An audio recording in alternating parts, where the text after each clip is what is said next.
Good day everyone, I am Alex Kinidar. In this video, we're going to talk about depreciation. So, what is depreciation? Depreciation is the monetary value of an asset decreases over time due to use, wear, and tear or obsolescence. So, ang depreciation ay pagbaba ng halaga ng ating asset. So, for example, bumili ako ng laptop, no? So, yung laptop na yun, ginamit ko siya ng ginamit. So, bumababa na rin yung kanyang value, or yung laptop na yun is may nasira ako sa laptop na yun. So, nagkukos rin yun siya ng kanyang pagbaba ng kanyang value or pag-depreciate ng kanyang price, or pwede rin obsolescence. So, yung pagkasira na talaga, so hindi na siya magamit. So, yun yung tinatawag nating depreciation. Pagbaba ng value ng isang asset or ng isang gamit.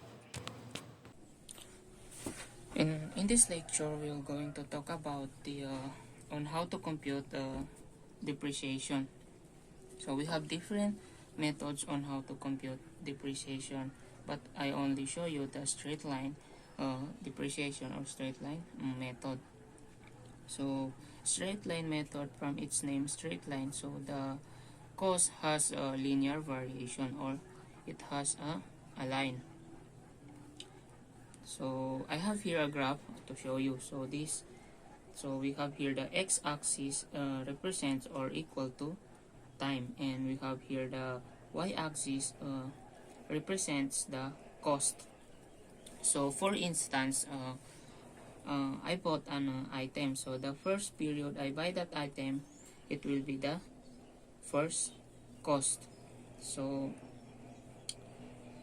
that after the lifespan of that item, or the lifespan of that item, we will represent it as N.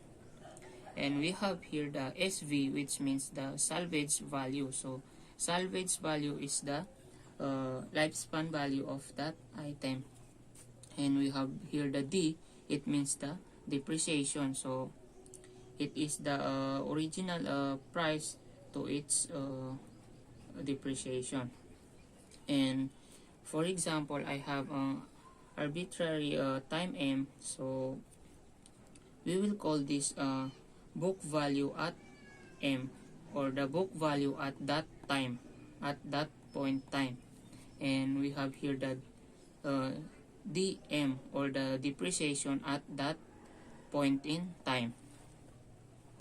So here are our formulas in straight line depreciation. So if this represents our time in N, so we can simply write D is equal to the first cost minus the salvage value. And since it is a linear variation or straight line method, so if I want to solve the depreciation per year, we can simply write small letter d, which means depreciation per year is equal to the FC minus SV over N, or the first cost minus salvage value divided by the number per year, or N. And after that, after we solve the depreciation per year, we can now solve the depreciation at that point in time, or the D sub M. So D sub M is equal to depreciation per year times M. So we have here an example.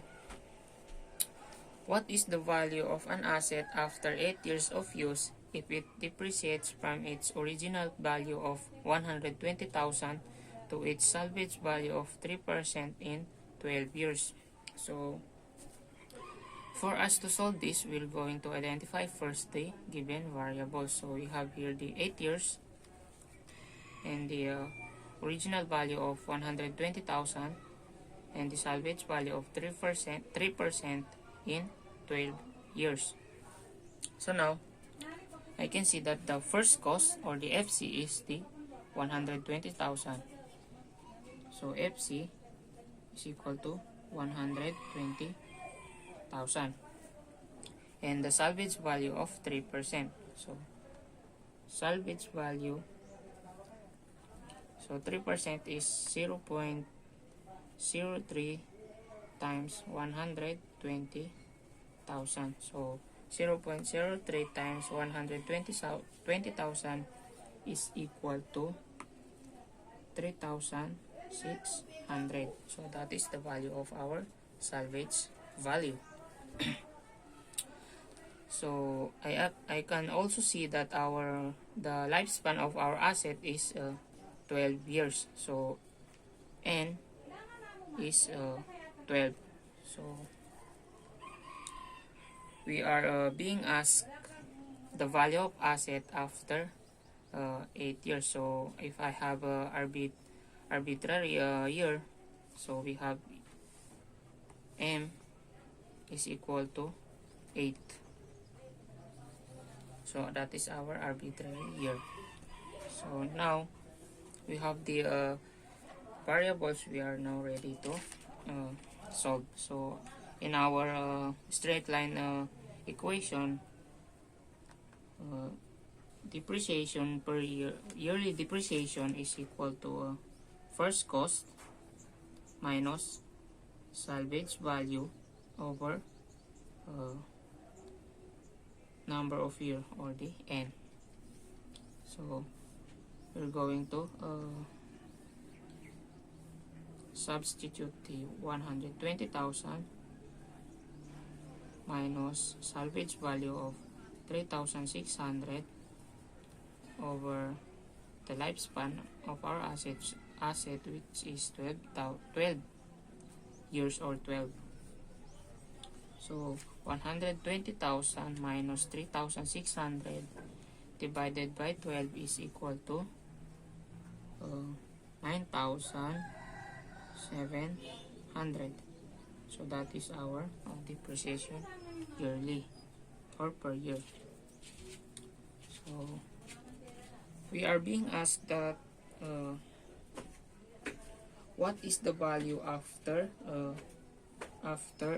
8 years. So to solve this, we're going to, if you remember, d sub M is equal to depreciation per year times M. So we have the d sub M, our M is equal to 8. So d sub 8 is equal to depreciation per year 9,700 times M, which is 8.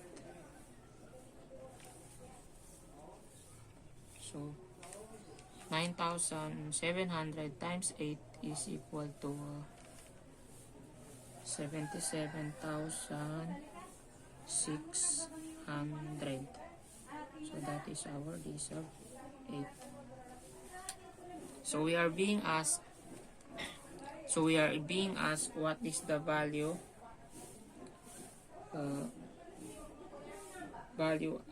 after a year. So we simply subtract the depreciation to the first cost.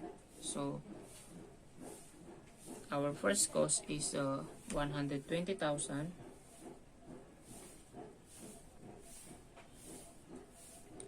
and our depreciation is 77,600. So minus 77,600. So the book value after 8 years is equal to 42,400 pesos. So this is our book value, or this is the value of our asset after 8 years, 42,400. So we have here another example. So Alex company bought a building for 82,000 cash and the land on which it was located for 11,000 cash. So the company paid transfer cost of 19,000. 6,000 for the building and 13,000 for the land. Renovation costs on the building were 33,000. So required, compute the straight line depreciation at the end of 1 year, assuming an estimated 10-year useful life and an 18,000 pesos estimated residual. So this is how we're going to calculate this uh, problem. So we have the cost of the building, cost of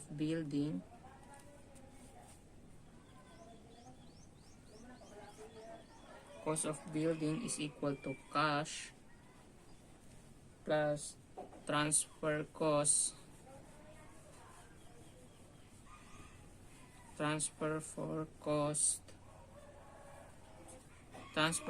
for building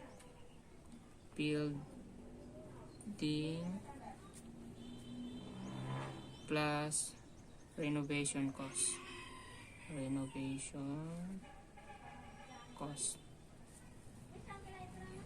So cost of building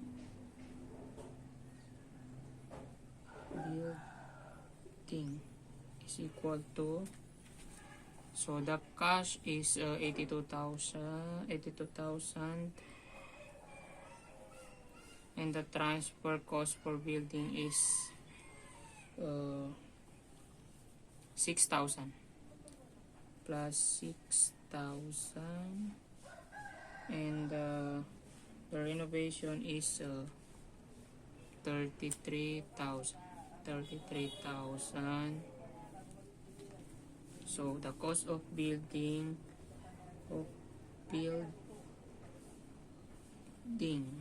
is 82,000 plus 6,000 plus 32,000 is equal to 121,000 pesos.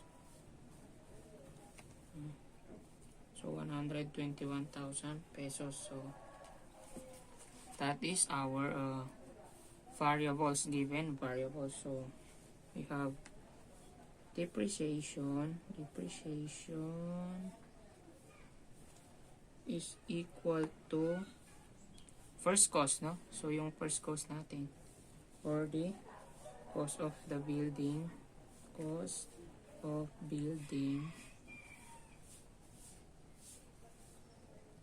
minus residual value or our salvage value. So 18 residual